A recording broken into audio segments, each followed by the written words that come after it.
بسم اللہ الرحمن الرحیم باب قول النبی صلی اللہ علیہ وسلم. اچھا چل رہا.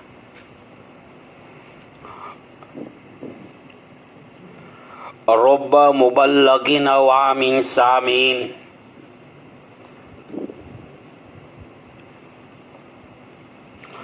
کبھی حدیث پہنچایا ہوا سننے والے سے زیادہ یاد رکھنے والا ہوتا ہے.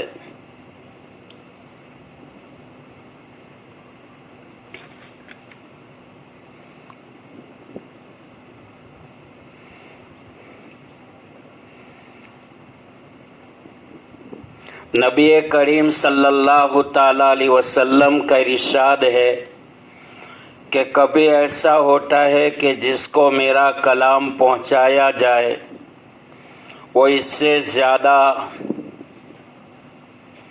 فہیم اور یاد رکھنے والا ہوتا ہے، اور جس نے مجھ سے سنا ہے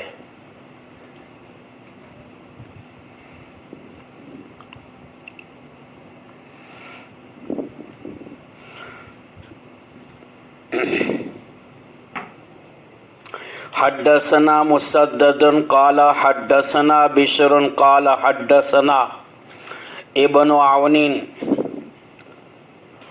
عن ابن سیرین عن عبد الرحمن بن ابی بکر عن ابیہ قال ذکر النبی صلی اللہ علیہ وسلم قعد علی بعیرہ وامسک انسان بخطامہ او بزمامہ قال ایو یوم ھذا فسکتنا حتی ظننا انہ سیسمیہ سوا اسمہ قال لیس یوم النحر قلنا بلا قال فایو شہر ھذا فسکتنا حتی ظننا انہ سیسمیہ بغیر اسمہ فقال الیس بذی الحجۃ قلنا بلا قال فإن دماءکم واموالکم واعراضکم بینکم حرام کحرمۃ یومکم ھذا فی شہرکم ھذا فی بلدکم ھذا لیبلغ الشاہد والغائب فإن الشاہد عسى أن يبلغ من هو وعاله منه او كما قال صلی اللہ علیہ وسلم.